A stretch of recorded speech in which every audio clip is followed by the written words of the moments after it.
Gravity on surface of अर्थ, एक बार और बता रहा हूं, देखना ध्यान से। ऑन सरफेस ऑफ अर्थ क्या करो, अर्थ बना लो, ठीक है। अर्थ का मास है कैपिटल एम, और आप अपने आप को अर्थ की सरफेस पे मान लो, इधर ये आप हो, आपका मास स्मॉल एम है, और ये रही अर्थ की रेडियस आर, ठीक है। अब हम इस केस में अर्थ को पॉइंट मास मान सकते हैं क्योंकि ऑब्जर्वर अर्थ की सरफेस पे है, ठीक है। तो अगर मैं अर्थ को पॉइंट मास मान लूं तो अर्थ का पूरा मास उसके सेंटर पे मान सकते हैं, और मैं तुम्हें भी पॉइंट मास मान रहा हूं, तो ये भी हो गया स्मॉल एम। अब इन दोनों के बीच की दूरी कितनी हुई, बोलो आर। इन दोनों के बीच की दूरी कितनी हुई, आर, राइट। तो अब ये दोनों एक दूसरे पे कितना फोर्स लगा रहे हैं, G capital M m1 m2 by square of distance, right. G m1 m2 upon square of distance, और यही फोर्स आपको नीचे की तरफ फील हो रहा है, और इसी को तुम वेट के नाम से जानती हो, mg। तो m से m कैंसिल हो गया, स्मॉल g की वैल्यू हो गई gm अपॉन आर स्क्वायर। याद रहे ये एक्सेलरेशन ड्यू टू ग्रेविटी है ऑन दी सरफेस ऑफ अर्थ। अगर हम यहां पे अर्थ का मास रख दें और अर्थ की रेडियस की वैल्यू और g की वैल्यू रख दें, तो हमें g की वैल्यू मिलती है 9.8 metre per second square. Okay, so this is acceleration due to gravity on the surface of earth. अब अगर तुम अर्थ की सरफेस से थोड़ा ऊपर चले जाओ तो वैल्यू ऑफ g थोड़ी सी कम हो जाएगी। देखते हैं कितनी कम हो जाएगी और किस तरह से हम उसकी वैल्यू फाइंड कर सकते हैं। एक्सेलरेशन ड्यू टू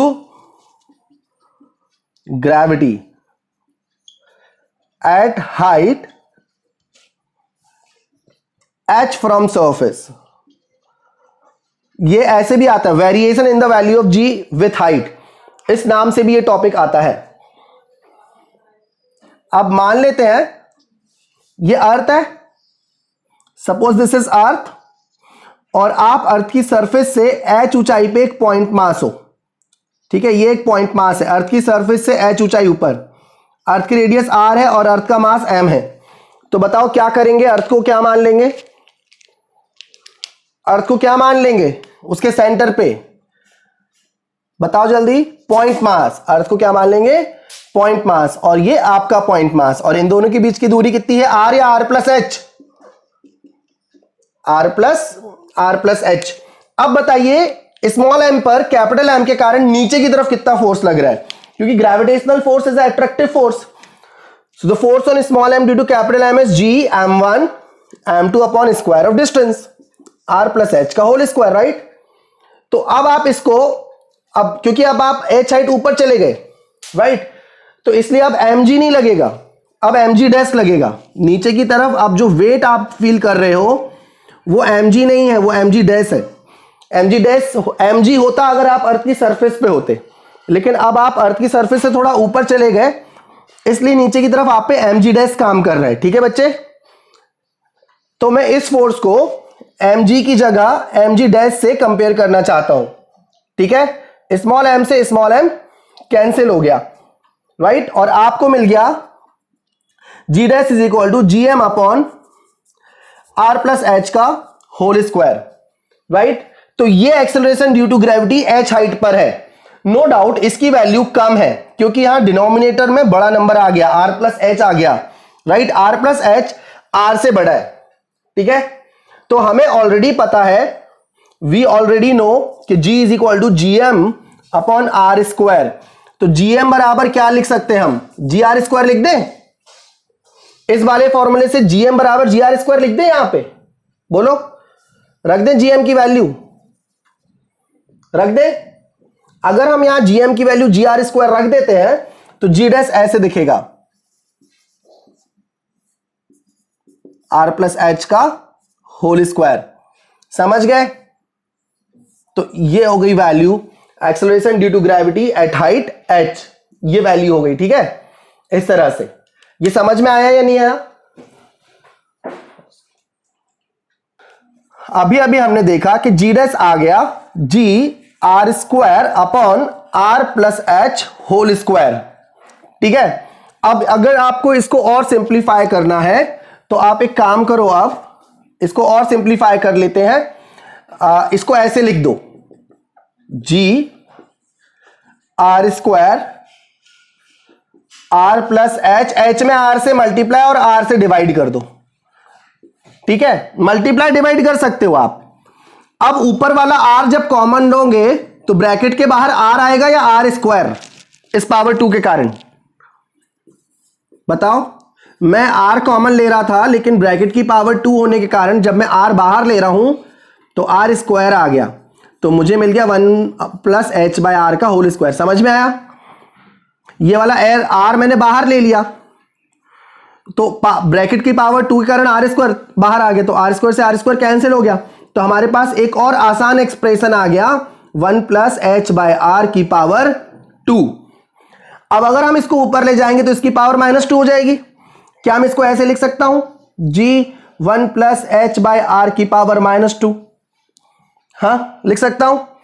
अब मैं याद दिलाना चाहूंगा बाइनोमियल अप्रोक्सीमेशन, ये जगह दिख रही है, ये जगह दिख रही है, बताओ Rajul.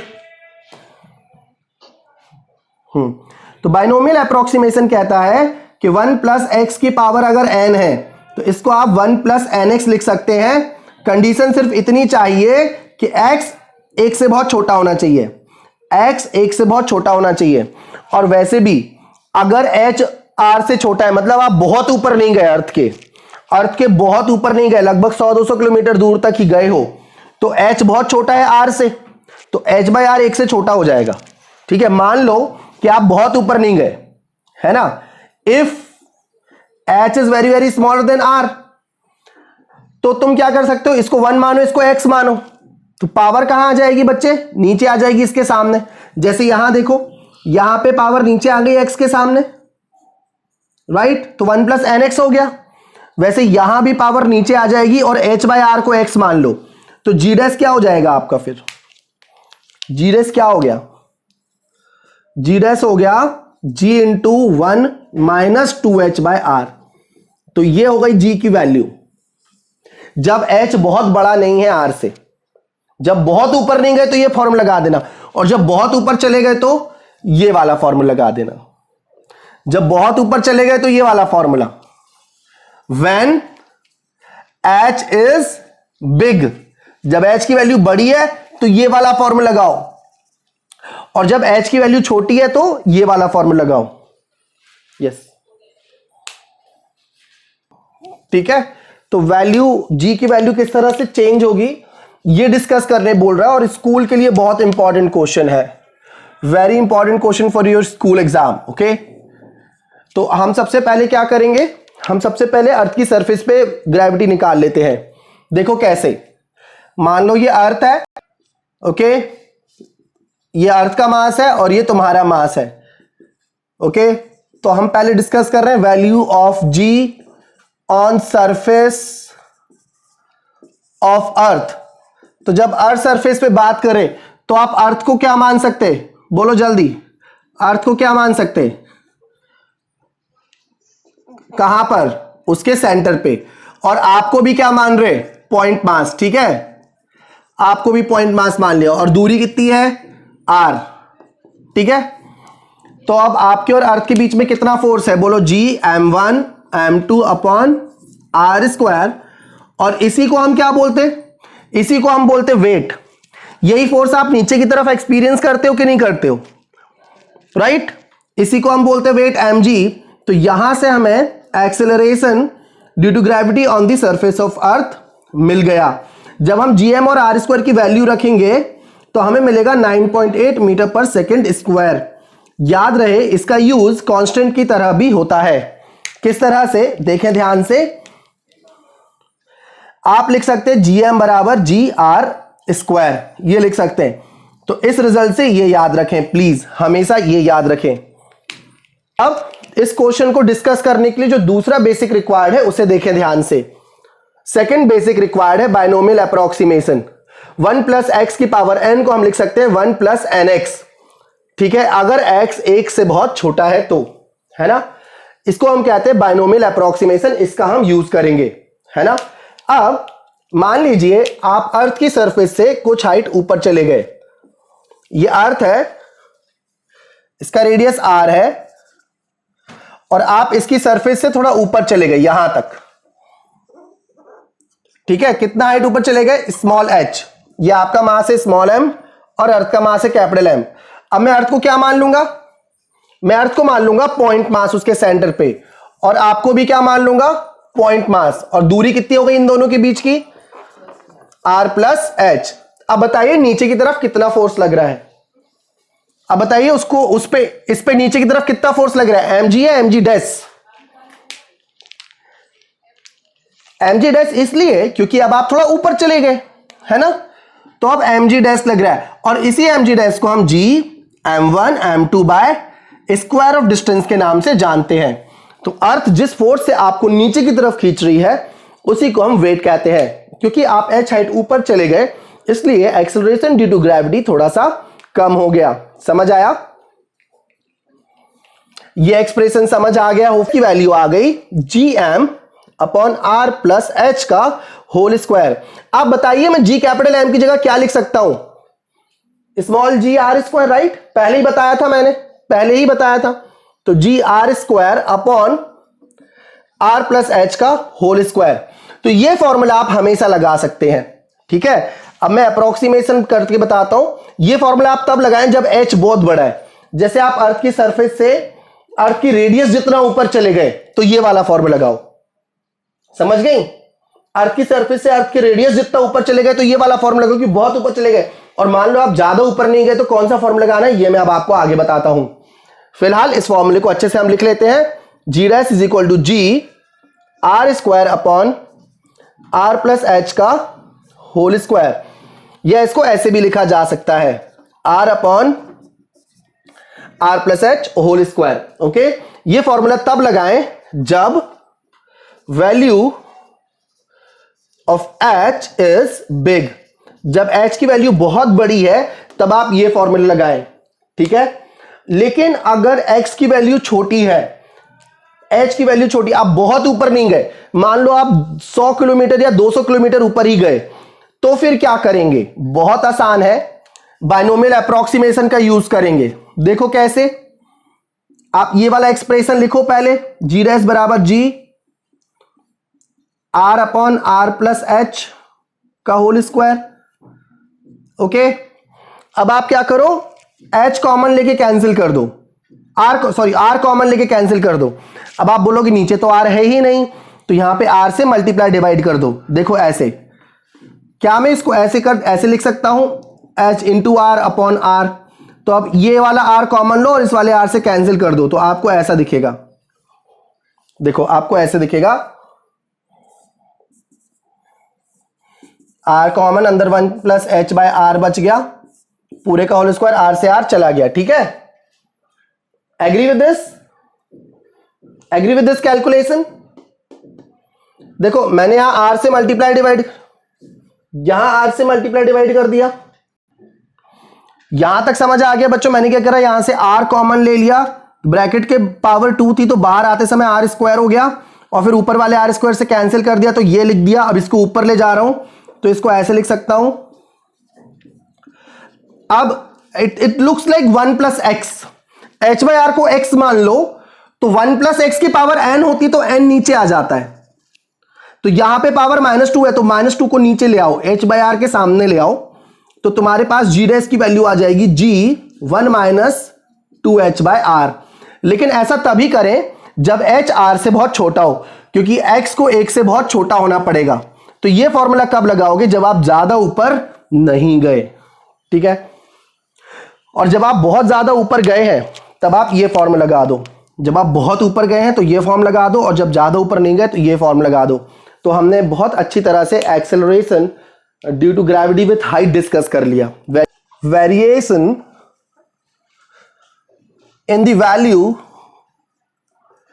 Of g with depth, ये अर्थ के अंदर जाते हो तो g की वैल्यू किस तरह से बदलती है। मान लेते ये अर्थ है, तो पहले मैं वैसी शुरुआत करूंगा, पहले मैं acceleration due to gravity on the surface की बात करूंगा, यहां पे एक्सेलरेशन ड्यू टू ग्रेविटी निकालूंगा। तो acceleration due to gravity on surface क्या होता है, gm अपॉन r स्क्वायर। अब आप सबको पता होना चाहिए कि मास बराबर होता है वॉल्यूम इंटू डेंसिटी। ठीक है, शुरुआत ऐसे करना। तो अब अर्थ के मास की जगह मैं क्या लिख सकता हूं, अर्थ का volume 4/3 pi R cube into earth की density divided by R square. तो ये पूरा कैंसिल हो जाएगा, आपको मिलेगा G is equal to 4/3 pi rho R, ठीक है, into capital G। Suppose this is equation A. तो ये क्या निकाला मैंने, ये मैंने निकाला acceleration due to gravity on the surface of earth in the form of density of earth. ठीक है, समझ गए। हमने मान लिया है कि अर्थ की डेंसिटी एक जैसी है, प्रैक्टिकली ऐसा नहीं है, अप्रोक्सीमेशन कर रहे हैं। मान लो कि डेंसिटी एक जैसी है और मास की जगह लिख दो वॉल्यूम इंटू डेंसिटी, मास की जगह लिख दो वॉल्यूम इंटू डेंसिटी, तो तुम्हें ये मिल जाएगा। मिल गया ये, है ना। अब मैं अगर बोलूं कि ये G सरफेस पर है, ये G सरफेस पर है और ये जो R है ये डिस्टेंस फ्रॉम सेंटर है। R क्या है, डिस्टेंस फ्रॉम सेंटर। आप सरफेस पे हो अगर, तो आपका सेंटर से डिस्टेंस रेडियस जितना ही तो होगा, मानते हो। अगर आप सरफेस पे हो तो आपका सेंटर से डिस्टेंस रेडियस जितना ही होगा। एग्री। एक और केस सोचो जिसमें आप थोड़ा अंदर चले गए अर्थ के, ये है अर्थ और अब आप अपने आप को अर्थ के अंदर ले जाओ। आप अपने आप को अर्थ के सरफेस से h हाइट तक अंदर ले जाओ। ठीक है, एक जैसी अर्थ बनानी होगी। ठीक है, अब लगभग एक जैसी अर्थ है। अब आप अपने आप को अर्थ की सरफेस से h हाइट अंदर ले जाओ, तो बताओ आपकी सेंटर से दूरी कितनी बची, आपकी सेंटर से दूरी कितनी बची, r या r माइनस h। ठीक है, तो अब मैं लिख देता हूं एट h डेप्थ। ठीक है, h गहराई पर, समझ गई। तो बताओ Gn की वैल्यू क्या आएगी, 4/3 पाई रो G। अब बताओ क्या लिखूं, इधर पे सेंटर से दूरी r थी तो r लिख दिया था, अभी सेंटर से दूरी कितनी है, सेंटर से दूरी कितनी है r माइनस h, तो r माइनस h लिख दूं। समझ गए। यहां पर जब आप सरफेस पर थे तो आपने लिख दिया r, क्योंकि सेंटर से दूरी r थी। अब आप इधर हो, अब आप इधर हो तो आपकी सेंटर से दूरी r माइनस h है, तो इधर r माइनस h लिख रहे हो। This is equation b। कुछ नहीं करना है, अब इक्वेशन b को a से डिवाइड कर दो। Now divide equation b by equation a, तो आपको मिलेगा Gn divided by G is equal to, Gn की वैल्यू है 4/3 pi rho G r minus h और G की वैल्यू है रो G r। तो सब कैंसिल हो जाएगा और आपको मिलेगा Gn, G को उधर ले जाओ, Gn आपको मिलेगा Gn बटे G, Gn upon G is equal to R minus H upon R। तो R को एक बार R से डिवाइड करो और फिर H को एक बार R से डिवाइड करो, अलग अलग लिख दो। इतनी मैथ्स होपफुली आपको आती है। तो Gn अपॉन G आ गया 1 माइनस H बाय R। अब इस G को उस तरफ ले आओ तो Gn की वैल्यू आपको मिल चुकी है G into 1 minus H by R। ये मिल गई आपको G की वैल्यू, Gn की वैल्यू। ठीक है।